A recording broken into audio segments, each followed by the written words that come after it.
Welcome to Latinas from the Block to the Boardroom, where wisdom comes from everywhere. This is a podcast about generational wisdom shared to help build a bridge for future generations and to build stronger communities through education, technology, and health. Welcome to Latinas from the Block to the Boardroom. Hola, amigas. Welcome to the end of 2023 as we head into the holiday season. You know, there's been a lot of talk this year towards the end of the year about what's been going on across our communities, and especially for women and women of color and the gender expansive community. You know, when the media narrative for women of color creates erasure or that there's nothing to see here, we are really diminishing our humanity. Globally, we cannot become a force of solidarity without supporting women who are seeking safety against violence, who are being held against reproductive justice, and given financial equity to sustain communities. When women and children are healthy, educated, and safe, we build a sustainable future for all communities around the world. The time to acknowledge history is not written by women, so we are left out of that conversation, that narrative for sustainability, community building, and education that works for everyone. So equitable resources are not hard to provide. It's the hoarding of money and holding on to power and that colonizing power structure that is holding the healing back for many countries and for the U.S.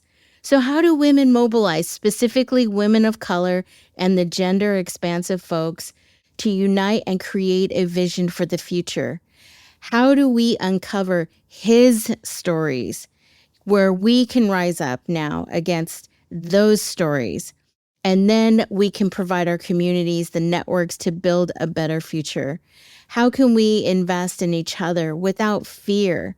When women own 100% of their bodily autonomy, financial resources, and access to healthcare, we essentially are creating the future existence of this planet. So let's welcome my guest today, Verónica Colón Rosario. She is the executive director of Fundación de Mujeres de Puerto Rico that was founded by women in the diaspora and within Puerto Rico, which promotes social justice and supports the economic security, safety, health, and reproductive autonomy and general empowerment of women, girls, and gender fluid individuals in Puerto Rico. After Hurricane Maria hit her home country, using her educational background from top universities and an 11-year career at Washington, D.C., she decided her larger calling was to help rebuild the country through an ecosystem of nonprofits, creating an entrepreneurial environment. So let's welcome Verónica to Latinas from the Block to the Boardroom. Thank you for joining me today. I know you have a very busy schedule, so I'm very grateful for your time. I just want to bring our audience up to date about a little bit of current events and why the need for supporting organizations, especially at this time, is very critical around the world, specifically that are addressing the needs for women and children. And that's why I have Verónica on my podcast today from Puerto Rico and what she is doing for comunidad out there. But the most important thing that I'd like to bring up is, like myself, until I met her at the Feminist Funded Conference back in DC earlier this year, I didn't have very much information about Puerto Rico. Was going on there. I knew about it. I know Bad Bunny. I know people are buying property there and people are getting pissed. I know very little bits and pieces, but I brought Verónica on here because I want her to give us her perspective, being from the diaspora of Puerto Rico and coming back to the island to support this. So Verónica, thank you for joining me today. Thank you. Thank you for the invitation. So Verónica, tell us a little bit about how you came to the United States from Puerto Rico and what you were doing, right, before you came back to the island, right? And why that was so impactful to you, or why you left in the first place, I guess, right? Because a lot of people have left Puerto Rico and they're coming back, right? Mm-hmm. Yes. Yeah, there's a few of us actually. I was born and raised in a small town of Puerto Rico called San Lorenzo, which is about 45 minutes south of San Juan. And there's a thing here that people from the outside don't see, and it's that we are being raised and educated in a way that we have to leave the island eventually if we want to be someone or make something out of ourselves. So once I graduated, I studied my bachelor's degree here in Puerto Rico in la Universidad de Puerto Rico, Rio Piedras, which is our main public institution and has been operating for more than 100 years. I mean, I'm biased, but it's the best education system, like university education system here in Puerto Rico. And after I graduated, I went to Washington, D.C. with a fellowship and then did my master's at Georgetown School for Service with a focus on Latin America. And it's very easy to just stay there because everything is easy. Everything is accessible. I was working for a think tank, the Woodrow Wilson Center, in the Latin America office. And it was an amazing job, something that this little Jibarita from San Lorenzo, and Jibarita is someone that was born and raised in the countryside of Puerto Rico. And it was used as a derogatory term before for poor farmers. And now we adapted it with pride. And we say, we are Jibaros and this is our identity. So for me, all the things that I got to do in DC blew my mind. I didn't know that I could do all of those things. So I lived there for 11 years. It came to a point where that was home. And I call it home. And I said, oh, I'm just going to go visit my family in Puerto Rico. But then Maria happened, Hurricanes Irma and Maria in September 2017.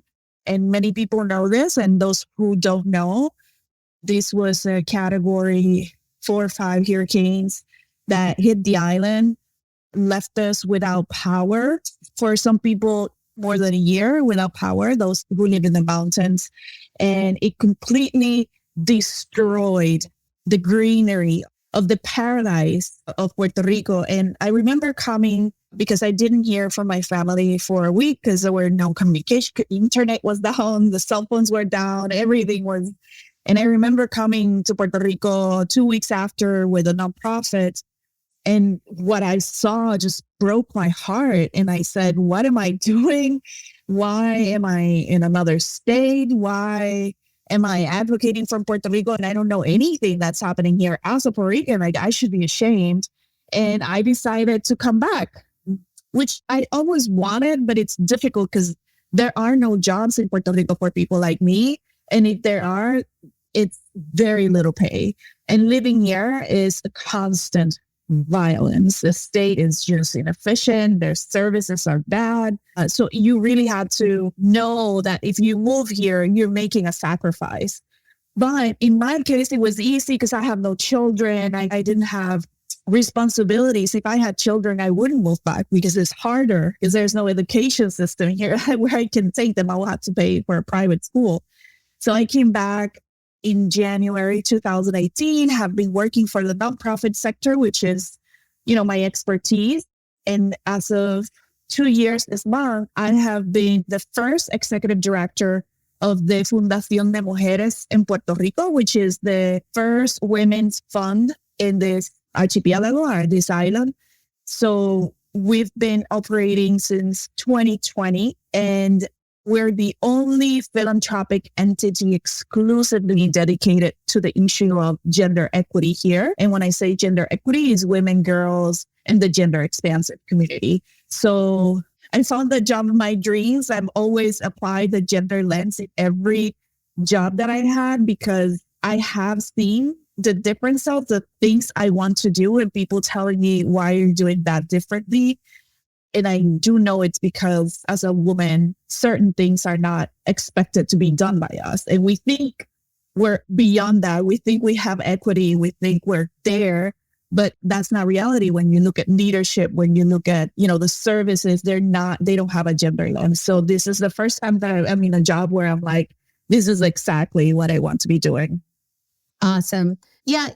This is a lot of us, like myself, right? We've been working somewhere that has provided us a good amount of financial stability, right? And then these things are happening. The world is waking up because there's been trauma in our lives, and not just from our generation, but from past generations, right? Which is what I want to just kind of take a step back about the history of Puerto Rico and why it exists. Why is it a part of the United States, right? Which many people don't understand, yet they can't vote. They are beholden to a lot of the tax and commerce initiatives in that area, which a lot of people don't know about. And this was something that I was really kind of like, whoa, I didn't know. So for many of you, like myself, California, maybe you've gone to Puerto Rico for vacations, but to understand the island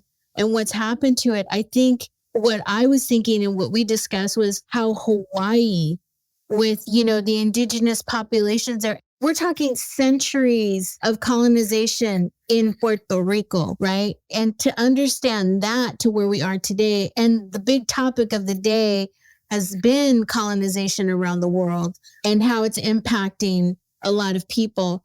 Puerto Rico is really at this level of reliance on things that aren't sustainable to their island. Is that correct? Am I saying, I don't know. I don't want to be stating out of the ordinary here, but I just want to get your perspective because my mind was blown that it could be the second Hawaii 2.0. Yes, no, I appreciate that approach because I do work with issues of gender equity, but you cannot talk about any intersection of the gender issues in Puerto Rico without first bringing the problem of colonization.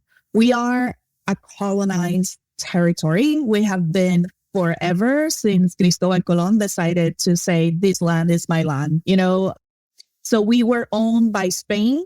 And in the Spanish-American War, Spain was like, okay, we lost. We give you this gift of Puerto Rico. So we were a gift. We were like a consolation prize. There's poor values of the Puerto Rican life from day one. So that means we have no control of our future and our decisions. We do not vote for the president of the US. We also don't pay federal taxes. I think it's strategically because they don't want us to be closer to either statehood or becoming independent. So I think that's very intentional.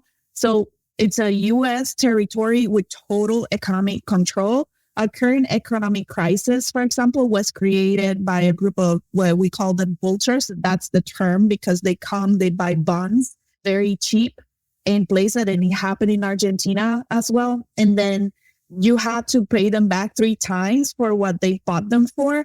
And the economics of this, I cannot explain to you. I encourage people to look up the economic crisis in Puerto Rico and how now we have a fiscal board overseeing this debt, which we say it's an illegal debt that needs to be audited. So this debt should be canceled because it's very unfair. It was illegal and it was created in this capitalist perception that you can own things from people that can't even afford to pay you back.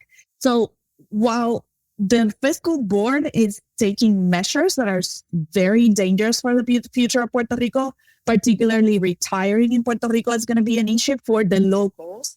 They're closing schools. They are adding the debt to our electric bill, which is already one of the highest electric bills in the US. When I say nation, sometimes I mean Puerto Rico because we speak of Puerto Rico as a nation. There is an identity. And I'm going to be very specific about US and nation Puerto Rico so people understand what I'm talking about. So with all that, we have poor government services and in general, very poor infrastructure. But there's no action because there's very poor value given to Puerto Rican lives, particularly women. I don't know how many people know this in the US, but our bodies, just as Black bodies in America, just as other minority bodies in America, have been experimented on. They forcefully sterilized Puerto Rican women back in the day. There is a documentary called La Operación, The Operation, and it's about how the U.S. government, along with the Puerto Rican government at the time, did this campaign where they were telling women that this was good for them, and they didn't give them the information, and they sterilized them. And this happened in America too with Black women. So there are parallels of history. The other thing is the birth control pill that we take today, guess who were the human trials? Were women in Puerto Rico. And they were giving them high doses of the hormones, which cause all kinds of health issues afterwards. And not only that, and this I did not know until I watched this new show called Painkiller, and I had to look it up because I was like, no way. The Oxycontin pill was first experimented on Puerto Rican women who went through OBGYN procedures. So that just gives you a context of nothing is being done because they don't care about our bodies, our lives, our future. If you let corporate America come and do experiments with our body and you let them come here and take our land and our resources, you really don't care about the people of Puerto Rico. So we've had decades of instability, disasters, economic woes, corrupt governments. We have been owned for more than 120 years as basically a military base. We started as a military base. We still have military bases in Puerto Rico. So with the economic instability, lack of transparency with the local government, corruption, poor infrastructure, our population is just highly vulnerable to anything that happens. And to give you context of the economic situation, we have more than 30% of our population living under the poverty line, more than 30%. But when you go to the center of the island, about 36 towns in Puerto Rico, we have 70 municipalities, 36 of them have more than 50% of people living under the poverty line. And if you segment the group of single women with children under 18 years old, 71% of these women live under the poverty line. And the average salary is $20,000. So when you compare it to the poorest state in the US, which is about 40,000, you're like, wait, what is happening there? So there's a very, very intentional work being done. And there's very intentional investment in hiding this from abroad and selling the island as a tax paradise, as paradise for tourists. But it's a paradise for who? Because the paradise is not for us. We cannot afford the paradise. It's the people that come from the US with a lot of money. We do have a local tax incentive for millionaires to come to Puerto Rico and not pay taxes. They're supposed to be paying local taxes, but the law is not being regulated. And what we're thinking is happening is that they're not even paying local taxes. So we have this whole situation and the policies that are being put in place that are supposed to be working for the recovery of the colony are not really for us. The policies, if you really think about it, the policies are created to make Puerto Rico wider and richer. So Hawaii 2.0, right? It's the same situation. They are displacing us beyond inflation. They are buying our property and taking us out of our property. I have now problems with organizations that can't find housing for women who are trying to leave circles of violence. We cannot afford transitory housing because HUD is not adapted neither to the inflation nor to the problem of high costs, because the rich people are coming, buying the places and then doing Airbnbs. We have the highest concentration of Airbnbs. It's just ridiculous how many Airbnbs we have, and they're not being regulated. And the same company, Airbnb, doesn't want it to be regulated in Puerto Rico because they're making a lot of money. So I cannot find an apartment. I have a decent salary. I have an education. I have connections, and I cannot find an apartment to live on, or I cannot buy a house because the rich dude, mostly a rich white guy, will come and buy it cash to have an Airbnb, and I will hate this place. So the policies are made there to kick us out of the island. And that's a very brief summary of the situation. And there are different books about this out there, about the war against Puerto Ricans is one of them. It's a really good one. But there is a lot of information out there on what is really happening on the island. And I appreciate spaces like this where there's interest on bringing awareness of what's happening to us. Yeah. Thank you for that because, my mind is blown, first of all, that what you were talking about in the pharmaceutical industry, what's been happening to women of color, right? The distrust that happens here in the United States is very prevalent across the globe, right? How do we build the trust? Well, when you have shit like this that happens, and by the way, it has happened, like you said, here in the United States with Latinas here and down in Texas in the Southwest region called the Madrigal women. If you've not heard of that, they sterilize women. They still continue to do that along the border of what's happening in the ICE detention centers.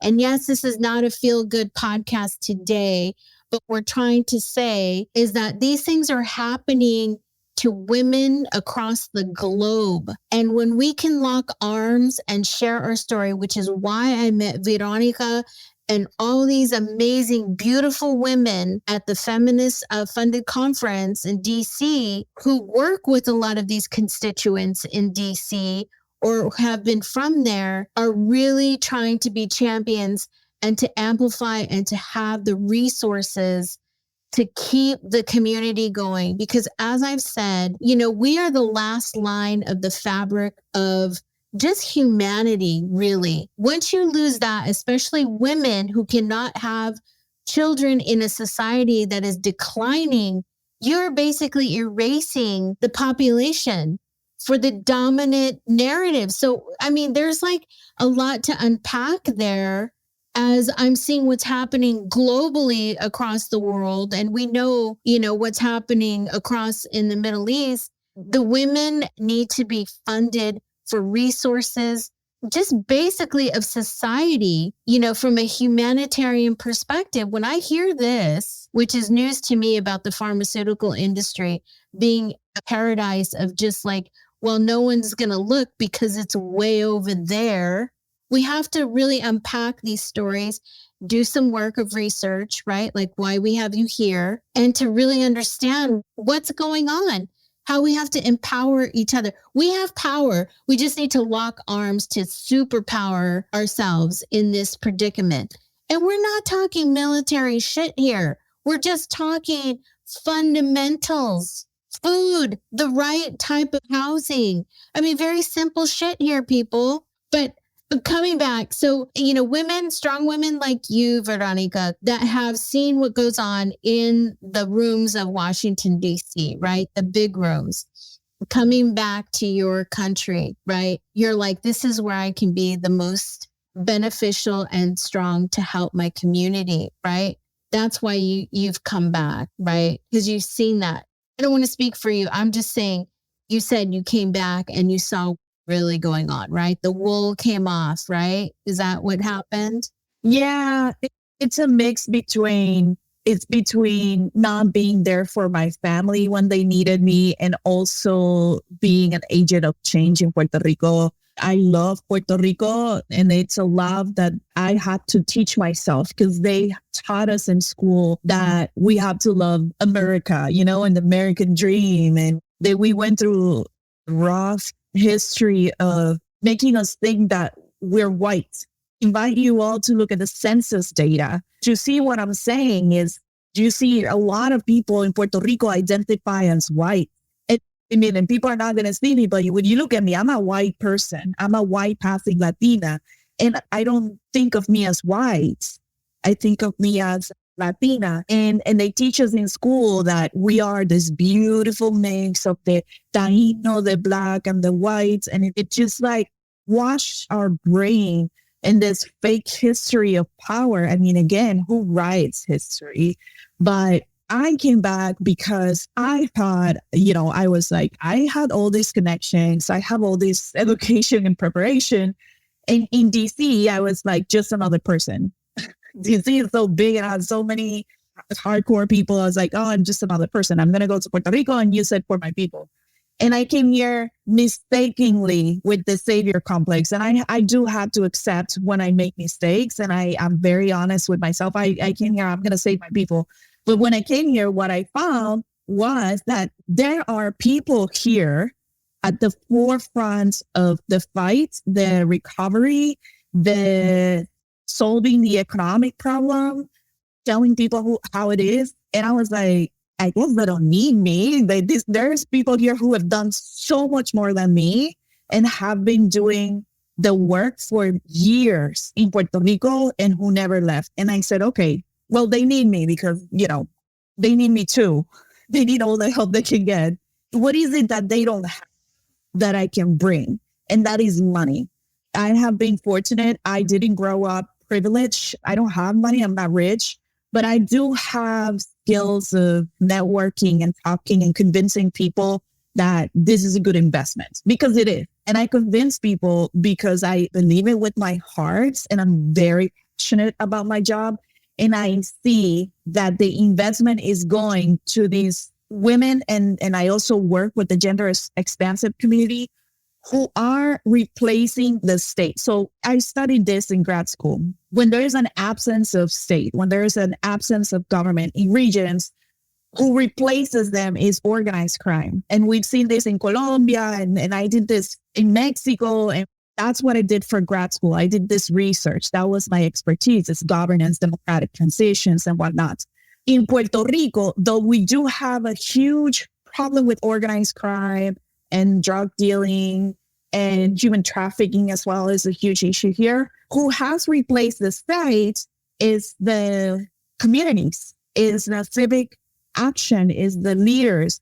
And and you saw it very clear after Maria, the people who were actually feeding the communities were these women who opened their kitchen and started cooking while the government was trying to figure out a good day to go and distribute food to take a picture. There were situations here after Maria where they hid the food. I mean, this is going to blow some minds up. They hid the food to wait for a day so they can go. Day is mayors, governor, and all public officials to go at a day that they could go and take a picture. And some of them hid it so well, they forgot they hid it. And then we found 2 years after, hundreds of gallons of water wasted in a mountain because they just never distributed this aid. Like, this is how inefficient the government is. And we have learned to speak up about it without being afraid, especially people in my position. I can do it because they usually take retaliation against organizations that get state funding and speak up. And this happened during Wanda Vasquez when she was governor. We kicked out a governor and he was replaced by Wanda Vasquez. And she withdrew money from women's organizations that dare to speak up against her government. So this happens. I can speak up because I don't get state or federal funding. And even if I do, it will make me just speak louder. But the organizations, the leaders, the people in the communities are replacing the state to feed, to protect people, women who are trying to leave cycles of violence. They are housing the queer community, the trans kids who are kicked out by their parents. They are protecting the children that are second victims of domestic intimate partner violence. They're just bringing the solutions to fill the gap that the state leaves, and also even food security. The food security is now on the hands of Puerto Rican, a lot of women. And to tell you a good example that I just heard today from someone that works at the Department of Agriculture, the federal government sent a lot of money here after the hurricanes to the Department of Agriculture to distribute among farmers after the hurricane because they lost absolutely everything. The farmers applied to these grants and no one ever got money. The money was sent back. And this happens a lot in all government agencies because sometimes it's even because one guy is mad at the other, or one is from a political party and the other is from the other political party. And I can say this because I have been in a room where people told me, oh, this person is mad at me because I took his place and I'm from a different political party. And I'm like, are you kidding me? Like, how can you tell me this to my face? And I tell them right up front, like, you're ridiculous. This is why we're stuck. So we're being held hostage. We're being held hostage by a federal government that seems to have good intentions for Puerto Rico, And there are offices like the Secretary of Energy came here and she listened to the community and she's now doing work with the community. So there are initiatives that the federal government is like realizing, wait, maybe if we just give directly to the people, because if you give it to the state, it's not getting to the people. It's just never getting to us. We're never going to see improvement. We have to redo the whole government structure. So yeah, we're being held hostage by colonization, and we're being held hostage by our local inefficient governments. And these days, talking about these issues, and this is why, and read the news, and I feel it as every country that is or has been a colony understands, or if you don't understand, you're just closing your eyes, because no one deserves to live life so controlled and not being the designer of your own happiness, of your own health, of your own living. It's just, and I speak of it passionately because I just came out of a meeting where we were talking about this, and I'm like, oh my God, like there's so much work that we need to do. But the problem here is that we don't get seen, and it's very intentional. They don't want to see it. And until there's a disaster, they don't want to see it. And so at the same time, we're not being funded by foundations because they perceive us as big recipients of federal funding. So they're like, they don't need money. FEMA sent, I don't know how many billions. Guess what? Not even 25% of that money is going to be used. They're going to send it back. It's unbelievable.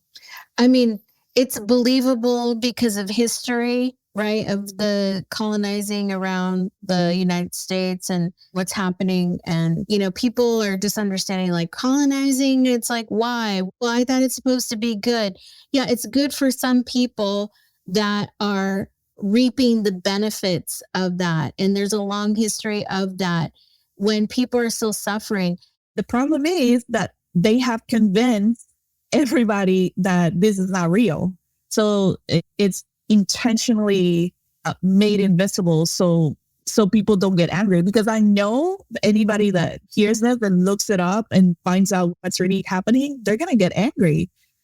Because I know a lot of people love Puerto Rico, even non-Puerto Ricans love Puerto Rico. And if you look it up and you find out like how unfair these laws are, people will get angry. So that's why it's intentionally not available information. Yeah, I mean, the Jones Act. So if you're interested in that, that is the slow conversion of Hawaii 2.0 there when you get shipped products into the state and it's so expensive. It's like, what about chickens and cows and farmers? It's like, what are you growing? Why can't they grow? Well, we just heard earlier the sustainability of farmers. The funding was cut after the hurricane. So how can you rebuild your farms if you don't have the money and the infrastructure to support it, right? So there's a lot going on there. The second thing I wanted to bring up was when you told me about the Secretary of Energy that came out to visit for, I guess, sustainability, right? Because we're all talking about climate change. Hurricanes keep wiping out the islands. What can we do, right? Solar power, wind turbines, all the green economy that's coming, because as I mentioned in another podcast, the Biden administration released a whole Inflation Reduction Act to release billions of dollars for the green economy. So to go out to Puerto Rico to see what she can do for energy conservation, I'm sure it was in her best interest. However, I will say that it is in her best interest to talk to the community. Why? Because they know the land better than anybody else, with generations of people living there, understanding, the wind, the rain, different sides of the mountain. When you talk to people like that who understand the land, you have to work with them and listen to them. Okay. And that is a very important topic there that we should all be having with the populations that are indigenous or that are literally have been there for generations for sustainability, because it helps everybody. So that's the last point I wanted to make, is about that with the eco environment initiatives that are coming through, and then how you guys are being shipped products that you have to pay for, which, you could probably do there, but you can't, right? And the inflationary cost. It's like Hawaii 2.0, like you were saying earlier. So on the closing, Veronica, I love all this insight and I love your passion. That's why you're on this podcast, because I want people to understand that what's happening there is not all Bad Bunny, right? There's like all these things we see, but we don't understand what's really going on. And there's a lot of people going back to Puerto Rico. And I want to get your take on this, like yourself. But are they going back there to really stabilize the community and really stand firm to say, hey, or do you feel like it's a mixed bag? What are your thoughts on that? Yeah, there's a mix. There's some really great people who have come back. And this last few weeks, I've been sharing time with another really amazing leader here. Her name is Estelle Mazas, and she leads Sembrando Sentido, and she's doing all this amazing work of uncovering government contracts and how they use the federal funding, which is what I've been talking about here. So if anybody's interested in learning about government corruption, you should check out Sembrando Sentido. I think there are a lot of people who come with the very best intentions. And there's also people who come, like you say, and buy property and have this Airbnb. I mean, we'd rather have a Puerto Rican own Puerto Rican land. Always, it's hard to argue against someone who find that as a way of coming back home, because we all want to come back home. It's just hard to do it because it's not a good life for the locals. And I think there is a lot of great things happening at the community level. If you've seen the work that is being done here, they never cease to amaze me. Every day I learn something new with our grantee partners. I think there is a strong, smart, hardworking, bold community here. But in general, when Puerto Ricans come back, they come back to like roll their sleeves and get to work. But we've also, unfortunately, have seen an influx of wealthy individuals who come here to benefit from the tax law and like not pay taxes. And they are supposed to give $5,000 to nonprofits every year. Some of them do it. I get donations like that. And these are people who go out of the way to find good local organizations and donate. And there are others that create their own foundations and then they give to each other. So it's not really impacting the local community. They are benefiting again from another tax break because now they have this foundation. So again, philanthropy benefiting the wealthy and not the community. So, and that is happening with one of the big ones who have been buying lands in Carite, in Calle, in Vieques, and he's bought hotels. He's a cryptocurrency dude, and he has his own foundation. And he gets to say, I help people in Puerto Rico with this foundation, and he gets all the money from his friends in Law 2022. And nobody speaks up because they're afraid. But, I don't care. So sounds like another Sam Bankman in the making there. I don't know. I'm telling you, it's a real eye opener for me. I'm so happy you came on the podcast to share all this information with us. How can we reach you? Tell us, how we can support you and how we can educate more people about this, right? Because as Latinas, once we learn about this, we do have a higher probability of reaching out to help or spreading the information like we do, like chismosas that we are sometimes, but in a good way, right? Like, hey, if you go here, being aware of this, right? Please be aware of this. So yes, how can we find you? So our name is in Spanish. I'm sure you'll put it in the description of the podcast, Fundación de Mujeres en Puerto Rico. If you Google Fundación de Mujeres en Puerto Rico, you'll find us. We'll be the first option in Google. We're in social media. We do accept donations. We are a public foundation. We don't have an endowment. We don't receive large amounts from private donors yet because we're so young. Currently, our main income is from generous foundations who believe in our mission and with whom we're very grateful for. But yeah, so help us spread the word. We work with amazing leaders who are giving everything, literally everything, and not getting paid enough. They don't even have a retirement account. They don't get days off. And we work really hard here because there's so much work to do. So you can find us on the web, social media. And if you want to email me, you can find our email information in the contact part of the website. Okay. And again, we will have all this information in the show notes and also in the intro and the readout, which you'll hear shortly. about how you can help and to reach out to see if we can band together and create a stronger community, for all Latinas and women of color and every one of the communities that are marginalized around the globe, especially today in this time, moving into 2024. So thank you, Veronica, for joining me today on Latinas from the Block to the Boardroom. Thank you. Gracias, Verónica, for joining me today on Latinas from the Block to the Boardroom. If you'd like to learn more about Verónica and the organization of Fundación de Mujeres in Puerto Rico, you can follow them on Instagram at Fundación de Mujeres en Puerto Rico.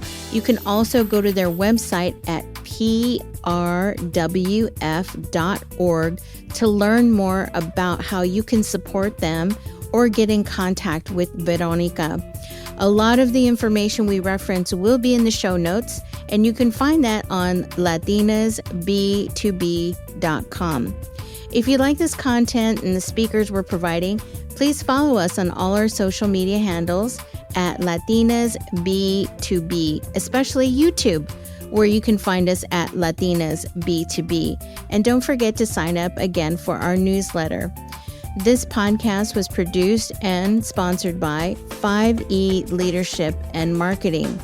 If you'd like to learn more about podcast marketing for your business or nonprofit, reach out to us at latinasb2b.marketing.